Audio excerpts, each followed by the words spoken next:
Hello， 大家好，我们是草泥叶和汉堡，今天就为大家带来搞笑脑洞美漫《飞车未来》第2季第3集。这一集主要讲班德为了钱出卖身体，尼格松成为总统的故事。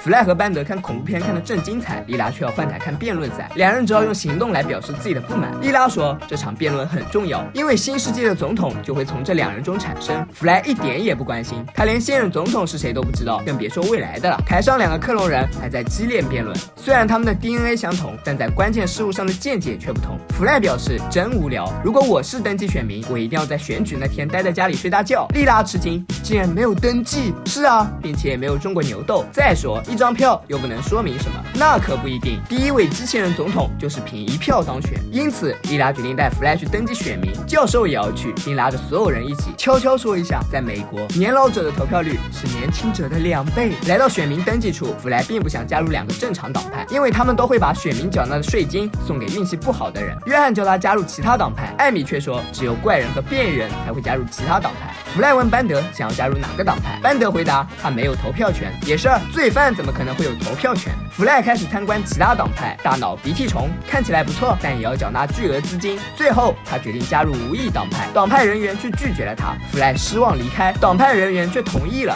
太好了，你被开除了。虽然被拒绝，但弗赖觉得自己已经对政治感兴趣了。莉拉打开新闻频道，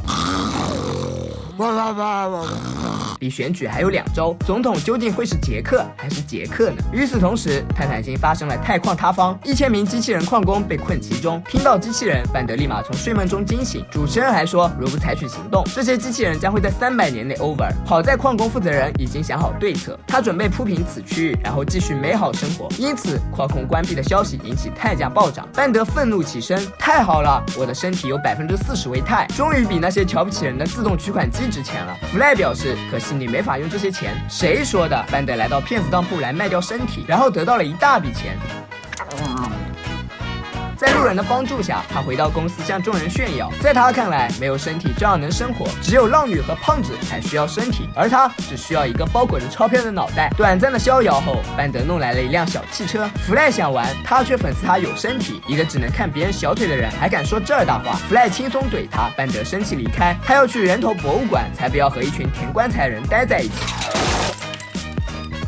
你们几个填棺材的，有谁能带我去呢？人头博物馆里陈列着许多人头，他们也有分类，就像书店。弗赖还在这里看见了超级名模，名模就是美，但如果有身体就更美了。两人把班德带到总统大厅，高级的地方果然不一样，他们不仅有坚固的架子，还有安保。班德很快和总统们打成一片。乔治却说不能让阿猫阿狗搬进来，但他可以和竞选总统失败的人头待在一起。知道班德为了钱把身体当掉，尼格松十分惋惜，他很想念自己的身体，如果只有一个头实在是太孤独了。如果有身体，他就可以在人们摔倒的时候再踩他们几脚。班德开始难过，早知道就不卖掉身体了。晚上回到机器人公寓，他又做了噩梦。第2天，他决定赎回身体，结果身体没有赎回，弗赖还卖掉了衣服。班德越想越难过，难道他就要这样度过一生吗？弗赖不能眼睁睁看着一个机器人哭，于是他打开电视，电视上尼格松正在发表讲话，他宣布参加总统竞选，但宪法明确规定，没有人能担任总统超过2届。没错，但是 nobody 不是 nobody。说完，尼格松亮出自己的新身体。